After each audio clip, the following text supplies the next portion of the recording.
La campagne bat son plein, les discours fusent, mais derrière les sourires et les promesses, que cachent vraiment les candidats?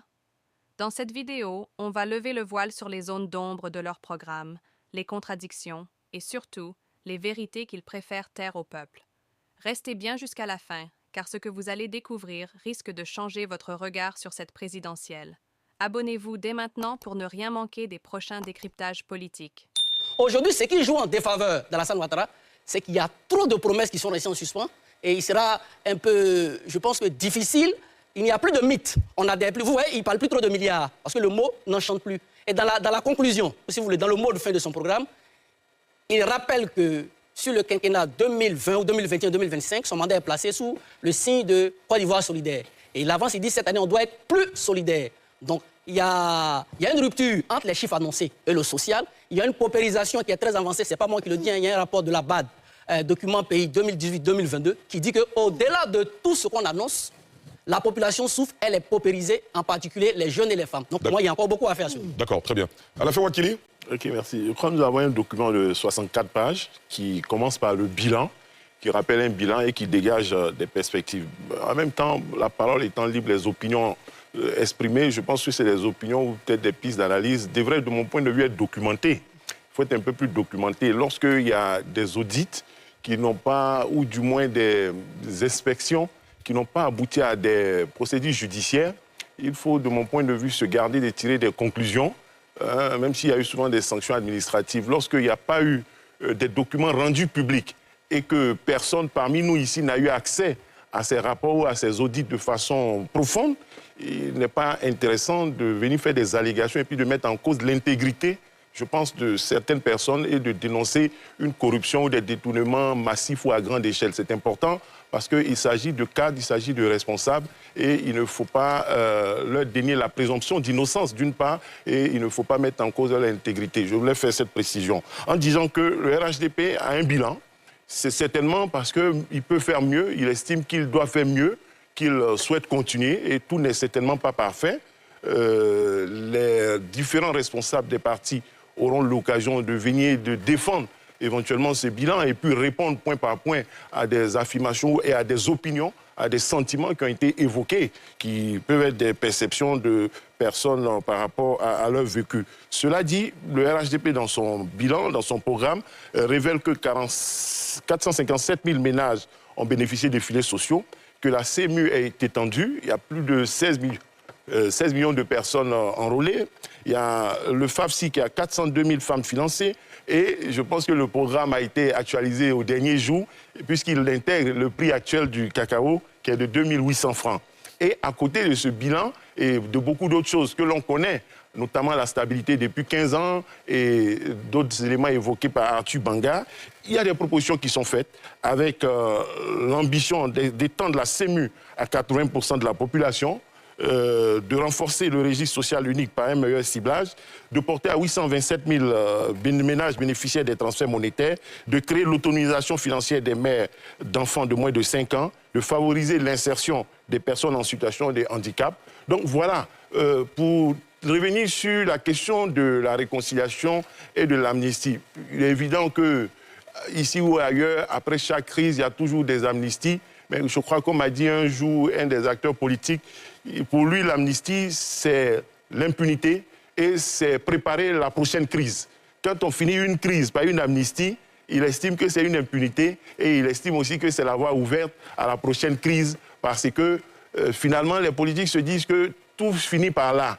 Qu'on soit à gauche ou qu'on soit à droite, chacun crée un certain nombre de situations en se disant que c'est la politique, on finira par s'asseoir et on finira par créer une amnistie. Donc il est important de réfléchir sur ces choses-là et puis de ne pas faire de la question de la réconciliation, de ne pas agiter cela comme un chiffon rouge à tout moment, étant entendu qu'une situation de réconciliation absolue, je ne sais pas en quoi ça consiste, la réconciliation. On en parle souvent, je crois que j'étais sur un plateau de La Quotidienne ici, et j'ai posé la question, c'est quoi la réconciliation? Tout le monde est d'accord, tout le monde est heureux, tout le monde danse, mais c'est impossible dans un pays. C'est quoi la réconciliation? Qu'on nous le dise. Parce que tout le monde parle de réconciliation. En quoi la réconciliation consiste? Parce que même quand les éléphants gagnent, tout le monde danse. C'est pas tout le monde qui est content. C'est pas tout le monde qui danse. Quel est le moment véritable d'une bonne réconciliation? Puisque même, on a beau avoir les meilleures conditions démocratiques possibles, un perdant, comme dans un match de football entre Ivoiriens, quand il y a le champion de Côte d'Ivoire, le vaincu est toujours fâché en sport. Donc je ne vois pas quelle est la bonne situation, la meilleure opportunité de réconciliation, alors que nous avons une vie paisible tous les jours qui se mélange seulement peut-être quand on arrive aux élections.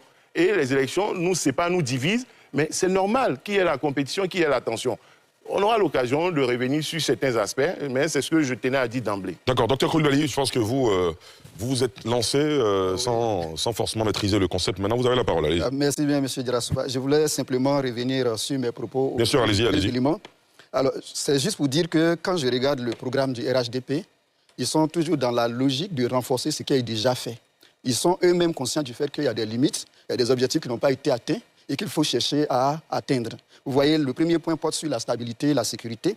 Le deuxième point porte sur le capital humain. Ensuite, le troisième sur le développement des infrastructures. Le quatrième sur l'agriculture. On a l'industrie. Et puis enfin, on a la promotion de la bonne gouvernance. Quand j'observe bien ces 6 points, je me rends compte que ce sont des points pour lesquels il est nécessaire pour le RHDP de continuer à travailler en vue d'apporter des améliorations pour atteindre les objectifs qu'eux-mêmes se sont fixés. Pour moi, le point qui devrait être ajouté clairement, c'est celui qui concerne la jeunesse. Dans la jeunesse, on a un fourre-tout qui peut prendre en compte la question du chômage et la question de la lutte contre certaines infractions propres à cette jeunesse elle-même, des fléaux qui touchent spécialement la jeunesse. Pour moi, il faut l'ajouter. Selon ce que mes prédécesseurs ont dit et qui m'amène aussi à réagir un peu, il faut dire que pour nous, spécialistes du droit du commerce international, la dette, elle est normale. C'est le niveau qu'on regarde et les objectifs qu'on se fixe pour rembourser. Donc, on ne peut pas comprendre qu'un pays puisse se développer sans être endetté. Ça, c'est la première des choses. La deuxième chose, en tant que défenseur des droits humains, il me sera difficile d'être d'accord avec l'hypothèse selon laquelle il faut une amnistie générale. L'amnistie générale, c'est le fait de dire qu'on peut tuer, on peut faire tout ce qu'on veut et que tout le monde est pardonné au même pied d'égalité et donc il n'y a pas d'infraction. On repart à zéro et on donne l'envie aux gens de répéter ce qu'ils ont l'habitude de faire et les autres se diront, bon, on peut faire les mêmes choses sans être punis. L'amnistie doit être circonscrite, mais elle ne devrait pas être générale. Très bien. Docteur Banga. J'aimerais réagir ici quand même 2-3 choses. Moi, quand j'entends certaines choses, moi, je suis dans le même pays. Quoi, par exemple? Quand j'entends mon ami Dérou dire qu'il y a la paupérisation en Côte d'Ivoire, je me demande de quelle Côte d'Ivoire il parle. Parce qu'il ne faut pas inventer des choses. Le PNUD, qui est le programme des Nations Unies pour le développement, dont la question, l'organisme centré sur la lutte contre la pauvreté, lui-même dit que la Côte d'Ivoire est passée de 55% de taux de pauvreté à 37 points. Mais en ce moment, si on a diminué, comment on peut se paupériser encore? C'est une question de logique. Je vais aller plus loin. Dans l'histoire de la Côte d'Ivoire, plus de 437 000 ménages qui sont dans les filets sociaux. C'est des chiffres concrets qui luttent contre la paupérisation. Donc on peut venir, après tout ça, je ne sais pas c'est quel chiffre, quelle donnée qui permet à mon ami de dire que la paupérisation, ça court en Côte d'Ivoire. Ça, c'est vraiment, je tombe des nuits quand j'entends ça. On peut tout dire, sauf que la pauvreté, ça court en Côte d'Ivoire. Ce n'est pas de la même Côte d'Ivoire, on parle. Toutes les données de tous les instituts qui travaillent sur la pauvreté disent que la situation s'améliore en Côte d'Ivoire, sauf vous. Il a parlé de la dette. Bon, le tout dernier rapport du FMI sur la Côte d'Ivoire, il est clair. La Côte d'Ivoire gère bien sa dette. Toutes les agences de notation, hier, je crois que c'est Moody's ou Standard & Poor's qui a baissé la note de la France. Au même moment, ils ont augmenté la note de la dette ivoirienne. On était à 59% de dette, on est redescendu même à 57 points de dette. Le déficit budgétaire, pour la première fois depuis 5 ans, tu peux regarder le dernier rapport du FMI, qui dit que la Côte d'Ivoire maintenant rentre dans les clous du déficit budgétaire qui est de 3 points autorisés par l'UEMOA. On ne peut pas inventer des choses comme ça. C'est pas possible. C'est pas parce que quand on définit la paix, la sécurité, la stabilité comme premier axe, c'est pas parce qu'on a échoué en paix, en stabilité ou en sécurité. Mais si vous n'avez pas la paix, la stabilité, la sécurité, vous ne pouvez rien faire. Vous ne pouvez rien construire quand il n'y a pas la paix. C'est pour ça que la paix doit être le démarrage, la sécurité, la stabilité doit être le démarrage de toute réflexion stratégique. Même pendant 15 ans, on n'a jamais été aussi en paix, en sécurité, en stabilité, surtout quand on se projette dans notre environnement. Regardez ce qui se passe chez nos voisins, rien que ça. Par rapport à ce qu'on réalise. Regardez l'état que l'armée... La dernière fois, j'ai dit aux Ivoiriens à une conférence, je vais donner 2 images pour voir l'état de l'armée ivoirienne. En 2011, le premier tube qu'on a tous fêté ici, c'était la chanson FSI Tchokoba de Magnifique, qui montrait l'état lamentable de notre armée, où 2 Français s'est affrontés, ou dans les rues d'Abidjan, on les voyait partout. Aujourd'hui, la dernière image que tout le monde a de l'armée ivoirienne, c'est le défilé du 7 août. Quel Ivoirien n'était pas fier de voir ça? Quel Ivoirien n'était pas fier de voir ce défilé tu étais au prix d'excellence que nous on a commenté avec autant de fierté et d'honneur sur notre pays? Non, mais il faut arrêter de vouloir à chaque fois salir les Ivoiriens. C'est pas parce que Mais dans quel pays on ne conteste pas? Donc il y a des contestations d'un pays, ce pays n'est pas démocratique. Parce que le 11 octobre, des gens ont brûlé quelques pneus à Blocos et à Angré. Le bilan du ministre de l'Intérieur est très clair dessus. Alors la Côte d'Ivoire n'est pas stable, elle n'est pas en paix. Non, mais il faut arrêter de se moquer des Ivoiriens. On est un pays qui évolue. qui évolue dans tous les aspects, c'est même pas nous qui le disons. On peut reprocher des choses à Alassane Ouattara, oui, je suis d'accord. Mais reprocher ce que tout le monde voit, dans quel domaine ici? On parle de l'éducation. Mais oui, quelle est la donnée de l'éducation dans laquelle la Côte d'Ivoire ne progresse pas? En nombre de classes, en espérance de vie scolaire, en nombre de matières, mais tout. À partir de là, oui, on peut se dire, surtout qu'on a gouverné pendant 15 ans, qu'il faut un nouveau cap. Il faut un nouveau cap pour 2 raisons. Un nouveau cap parce que dans ce bilan positif, il y a des défis. Mais tout le monde est d'accord qu'il y a des défis, sinon on ne serait pas à des élections. D'accord. Et deuxième chose qui est importante, dans ce nouveau cap, il y a un environnement international qui a été très bien monté. Donc je ne comprends pas qu'on peut parler de paupérisation en Côte d'Ivoire, c'est pas possible. Qu'on peut avoir peur de la dette en Côte d'Ivoire, c'est faux, sauf ceux qui veulent alimenter de la psychose autour de la dette et de la paupérisation. Très bien. Aouma Gaël. Alors je vais réagir sur la question de la dette, la réconciliation et puis la répartition des richesses. Alors au niveau de la dette, moi je dis, c'est clair, hein, qu'on va beau être le plus grand économiste du monde, on n'emprunte qu'à ceux qui en ont. C'est parce que la Côte d'Ivoire est un pays... On ne prête, vous voulez dire. On ne prête qu'à ceux qui en ont. C'est parce que la Côte d'Ivoire est un pays qui a un potentiel qui peut effectivement supporter la dette, qu'on réussit à contracter la dette. La plupart de toutes les nations les plus puissantes aujourd'hui dans ce monde sont elles-mêmes endettées. Mais le problème, c'est que quand on contracte la dette, il faut que ce pourquoi l'argent a été alloué soit fait. Il ne faudrait pas que par derrière, l'argent soit alloué et puis par derrière, il y a la mauvaise gestion, les détournements et tout. C'est cela qu'on peut dénoncer à ce niveau. Reparlant des réconciliations, on ne revient tout le temps que sur la question de la réconciliation. Mais quand on voit les Ivoiriens dans les quartiers, quand on les voit dans le quotidien, dans la vie professionnelle, les Ivoiriens n'ont pas de problème. Ils n'ont pas de problème. Mais c'est plutôt au sommet, au niveau des politiques.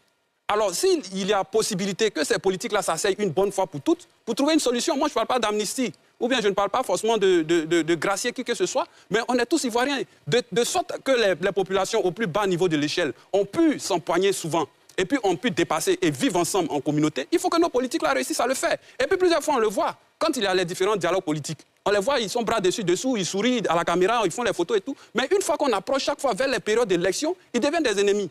Est-ce qu'il n'y a pas de la mauvaise foi dans cette... Mauvaise foi de la part de qui? De toute la classe politique. Je vais le dire. Aujourd'hui, là où nous sommes aujourd'hui, est-ce que c'est possible de pouvoir voir des responsables de l'opposition avec les responsables du RHDP, du parti au pouvoir? C'est pas évident. C'est comme si aujourd'hui ils sont à couteau tiré.